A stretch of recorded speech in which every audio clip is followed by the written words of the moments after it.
Hey guys, it's your girl Nikolé and welcome back to my YouTube channel. So today I wanted to do a quick little video and just basically go over 5 things I've learned within my first year of DJing. And you know, it hasn't even been a full year since I started. It's only been like a couple months because I started learning in January and I had my very first gig in April. So like 7 months. Yeah, so I've been DJing for 7 months and I just wanted to share what I've learned about the industry so far. So first thing on my list is go with the flow. And I mean that in every sense of the word, okay? Because you know, being a DJ and just being in that life and just working with equipment, you never know what is going to happen. Literally, you think you know, you think you're gonna be all prepared with this, and that, and third. You're not. So always just remember to go with the flow and make sure you're, handling everything with grace and with care, because you don't want to get there and throw a hissy fit and then everyone's going to be like throwing a hissy fit and the energy's just going to transfer and everyone's going to be freaking out. You don't want to do that. Just know that technical difficulties happen. That is part of the game. Sometimes, you'll be DJing and the next DJ is supposed to come at a certain time and they don't. And you just got to make sure you are prepared. So go with the flow. And I guess that goes into my next one.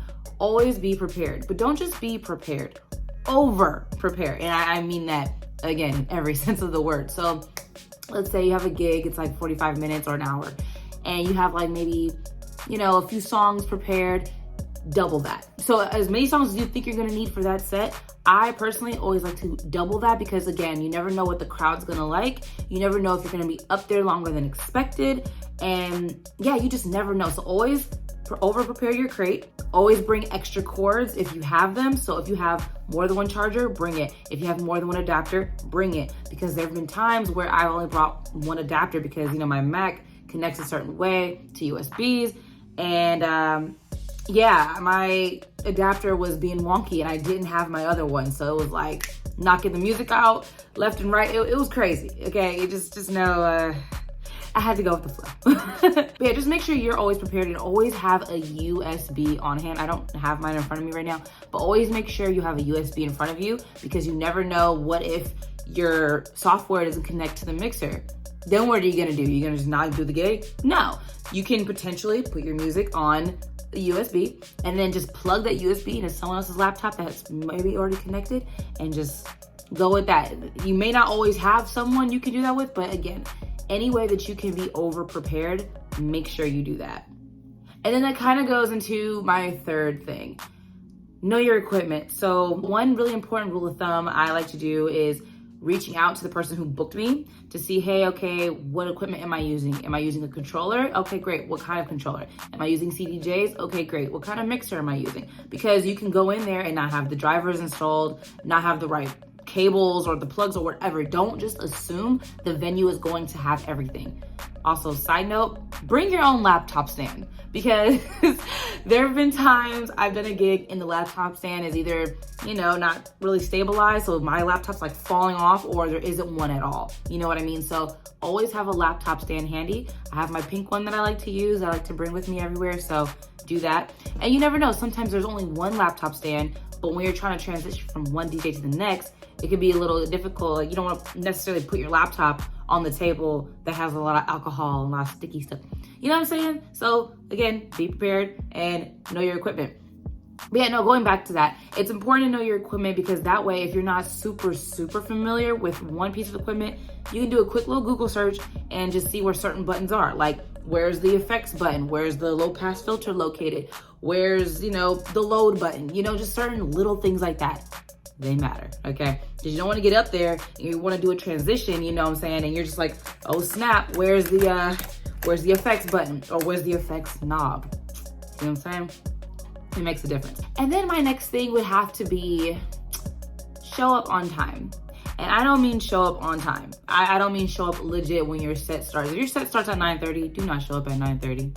Do not be parking at 9:30. No, that's not what I mean. I mean show up early. Like, at least get there 20 minutes. I like to show up at least 30 to 20 minutes prior to my set. If I'm opening, then I'm definitely there before the doors open half the time, because I want to be able to just walk in there. If there's any problems or if there's anything that needs to, happen during sound check, I can figure it out there. if I'm not opening and I'm, taking over for another DJ, it's kind of rude to leave the DJ hanging. Like, I don't want to show up 30 minutes to a set or 30 minutes late to a set knowing damn well I got to take over for someone else. That has happened to me, and I ended up playing for 2 hours once. But that's okay. It's a lot of learning and going with the flow, okay? So all of these things I've learned really tie together. And on top of that, showing up early just makes you look good. You know what I mean? It means you're reliable, you're trustworthy, and they may likely want to book you again. So just looking out, you know what I'm saying? And then, overall, my last piece of advice would have to be just have fun. I know there's a lot of moving pieces when it comes to being a DJ, especially if you're a newer DJ. A lot of it is a lot. It's a lot going on up here. You're trying to focus on, the crowd, random requests, people asking for fucking Bad Bunny. You know what I mean? There's a lot of moving pieces, but just remember to have fun. Have fun. Because if you're not having fun, what are you doing? Why are you a DJ? You know what I mean? That's part of what being a DJ is. We love music. We love keeping people hyped, keeping people going. And yeah, get up there and have a good time with your crowd. You know what I mean? It doesn't always have to be a super in your head fest. And I'm only saying this from experience. There's been times where things haven't gone right or equipment's not working right. And I get so in my head to the point where I forget I'm having fun. And people around you are like, oh, you're doing a great job, but you don't see it because you're so focused on what you're not doing correctly. You forget to have fun. So have fun, be responsible. If you know you're gonna go out and drink, which a lot of the times when you're DJing, you get free alcohol. That's just part of it. Uber when you can, ride with a friend, whatever. Just be safe and have fun, because you don't want to look back on the night and be like, damn, I didn't even enjoy myself because I was so busy beating myself up. No, because every single gig you do is going to be a learning experience. And that's just with life in general. If you're starting a new job, every day is not going to be the same. Some days are going to be harder than others, and that's okay. Just know and trust the process. Trust that you are human and that you are how am I trying to say this? Just, trust the process and remember you are human, and there's always another day to get better. So if you feel like that transition could have been better, get back in the booth or get back to your equipment and practice that shit. It's not always going to be perfect, but just, practice, enjoy yourself, be in the moment, be present. You know what I mean? So, that was my 5. Was that 5? I hope that was 5. Yeah, that was my 5 pieces of advice from someone who just entered the DJ world and has already, gotten her feet wet a little bit. So I just wanted to share my knowledge to you. So if you're a new DJ in the scene, hopefully you learned something. But yeah, at the end of it, just have a good time. You're in the right place. You started this for a reason, so keep going. But all right, guys, thank you for watching my quick little video. Don't forget to like, comment, and subscribe if you haven't already. And yeah, ding the bell to get notified whenever I post a new video, whenever that may be. I really am trying to be more consistent on this channel again. So hi, here I am. And yeah, that's pretty much all I got today. So I'm about to go to bed, and I'll see y'all in the next video.